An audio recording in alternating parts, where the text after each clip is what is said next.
дар кумитаи ташкилоти мададгори мудофиаи шаҳри Душанбе мусобиқаи тирпаронӣ аз силоҳи пневматикӣ баргузор шуд. чорабинии варзишӣ миёни донишҷӯёну устодони факултаҳои Донишгоҳи миллии Тоҷикистон роҳандозӣ гардид. ҷузъиёт дар гузориш. ба хотири таҷлили рӯзи ҷавонон кумитаи ташкилоти мададгори мудофиаи шаҳри Душанбе дар робита бо раёсати Донишгоҳи миллии Тоҷикистон мусобиқаи тирпаронӣ аз силоҳи пневматикиро миёни донишҷӯён ва устодони факултетҳои Донишгоҳи миллии Тоҷикистон барои дарёфти ҷоми ректори ҳамин донишгоҳ ташкил намуд.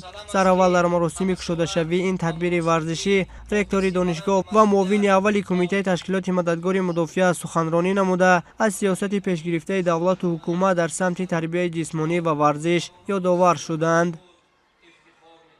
Кумитаи шаҳри ташкилоти ҷамъияти мададгори мудофиаи ҷумҳурии Тоҷикистон имрӯз мусобиқаи тирпаронӣ байни донишҷӯён ва устодони донишгоҳи факултетҳои Донишгоҳи миллӣ гузаронида истодаем, ки ин бори дуввум мебошад, ки ин мусобиқаро мо мегузаронем.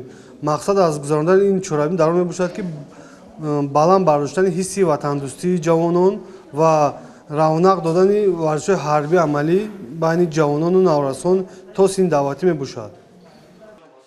мусобиқаи мазкур дар миёни духтарон, писарон ва омӯзгорон алоҳида баргузор гардида, инчунин дар ҳайати дастави низ ширкаткунандагон байни ҳам сабқат намуданд. лозим ёдоварист, ки мақсад аз ташкили ин гуна чорабиниҳо омавият бахшидани машқҳои амалӣ варзишӣ ба ҳисоб рафта, баҳри фароҳам омадан ва пойдор нигоҳ доштани муҳити солим ва созандаи ҷамъиятӣ мусоидат хоҳад намуд. ҳамзамон дар фарҷоми мусобиқа ишғолкунандагони зинаҳои ифтихорӣ бо медалу диплом ва тӯҳфаҳои хотиравӣ, ки аз ҷониби кумитаи тадорукот ташкил карда шуданд, қадрдонӣ мегарданд.